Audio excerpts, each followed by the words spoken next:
As January comes to a close, I'm really here because I want to talk about the importance of celebration, right? So I've spoken, in January, it's all about goal setting and setting intentions and really sort of kicking your year off right. And so I want to end the month by talking all about celebration and the importance of celebration. And honestly, if you talk to just about any kind of life coach or anything like that, they'll always sort of tout the importance of celebration. Or if they don't, they should, right? Because it's just really important that we are talking about celebration because celebrating our wins, whether they be big or small, helps to keep us focused and energized and oper- uh, optimistic about the future, right? And it can be really helpful when we are facing challenging times at the same, right? In the same breath. It's when we are actively celebrating all of those little baby steps that we make along our life's path. When we achieve those things, right, it sets us up to have a great mindset about when challenging times approach us, we can sort of go, okay, this is temporary, right? This is something that we just need to get through. And then knowing that, and it allows us to have a little bit more fortitude and strength when facing those things. So sometimes people are like, celebration's not really for me. And why do they do that? So some people kind of will say, well, it's too expensive. I don't have the resources to celebrate. Or they have that perfectionist tendencies where people are like, oh, it's not quite right.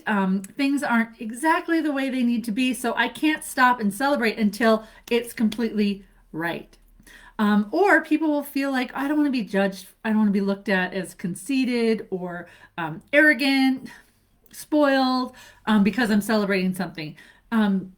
As well as because of like the times that we live into, like there's people struggling, and so I don't want to sort of it to make me feel inappropriate or wrong to celebrate because there's so many people that are or having challenging times, right? So a lot of people will kind of come up with some excuses on why they can't or shouldn't celebrate, and I'm gonna say that you know what, it's important that we celebrate because again it really does improve our mental health. It's really important for our mental health. Celebration helps us to pause and to be really mindful of the things that we have in our lives. When we savor the good stuff, right, when we feel and we like are like yes, right, we can actually help ourselves again to handle the more challenging times. It builds resilience and it reduces the effects of stress in our lives.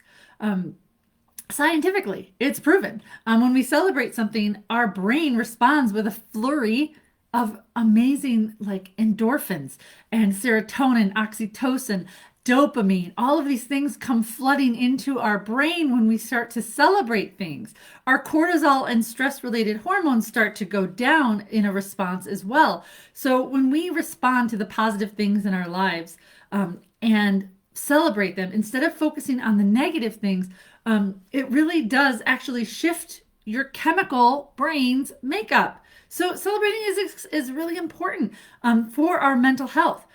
I mean, honestly, celebrate having a brand new day, right? Oprah has said, the more you praise and celebrate your life, the more there is to celebrate. Finding the joy in your life and finding things to be grateful for is an instant mood and vibration enhancer. So, again, celebration is super key when it comes to brain chemistry as well as allowing you to sort of see and move through challenging times. So, how can you celebrate, right? And again, I suggest you celebrate the big and the small, all the things, right? If you had a great day, your kid comes home and gets an A on a paper, yes, celebrate that, right? And it's really important. So some of the ways that you can celebrate. So here's kind of like something that I do is one is like live in the moment. What are you proud of accomplishing for today? What good thing happened to you today? Or what great thing happened to someone that you love? Get out of the mundane, right? Try something new. Step out of your routine and do something different to celebrate and pat yourself on the back. Like if there's something that you like, make a ritual out of celebrating yourself every single day. Pause and take a moment to, again, truly celebrate you. It doesn't have to be a big, huge thing, right? It can be a toast to yourself. It can be a prayer. It can be a bite of food that you're just savoring because you're like, yes, I am appreciating every morsel and bite. Or even lighting a candle and expressing gratitude for that moment. These little mini celebrations are just as impactful to your life and your brain chemistry as a big, huge birthday or holiday celebration. Some other ways that you can celebrate: create a journal that is focused solely on your wins or successful moments in your day or week. I love this idea because when we start tracking our accomplishments, our successes, our wins, especially if you're in a professional atmosphere, if you're in the corporate world, like keep track of those accomplishments, like use those to your benefit. And when it comes time to your review and your all of the stuff, you have all of it, right? But on a personal note, it's really important when you're struggling and you're challenging, you can open up that journal and go, look at me, like I'm a badass, right? So it allows you to sort of come back and find that feeling again, maybe on days that maybe you're struggling. Treat yourself, buy yourself flowers, a new book, a treat, something to commemorate your wins, your accomplishments, again, no matter how big or small they may be. And share your achievements with those that you love. Share it because not only does it allow them to share in your success, right, to celebrate you, but it also allows them to see and know that it is safe for them to celebrate as well, right? When you show your children, like, it's safe to celebrate, like you just did it, you had a week where you turned in all your homework, high five. I have a kid who struggles with that. So, hey, high five. Well done. Here, let's like celebrate. Let's do something fun. Let's, whatever that is, right? Whatever makes them excited and joyful. And then just remember how you act and react in the moment affects your future. The choices that you make in this moment affect your future.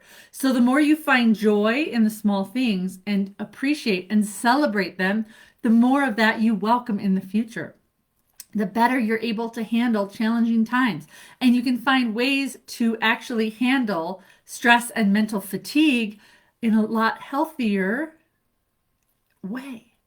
So share with me in the comments, like, well, how do you celebrate your wins? What's something that you love to do when you accomplish something and you pat yourself on the back? How do you pat yourself on the back? I want to know.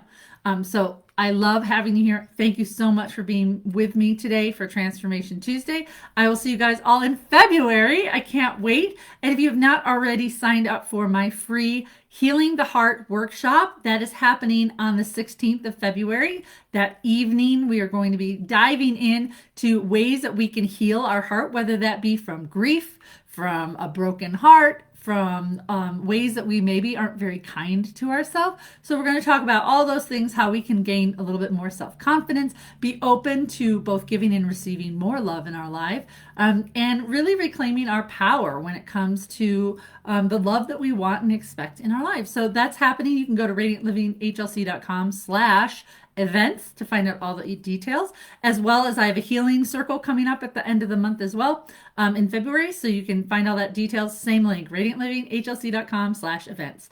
And I hope you have a fantastic rest of your week, and I will catch you guys all next week for Transformation Tuesday.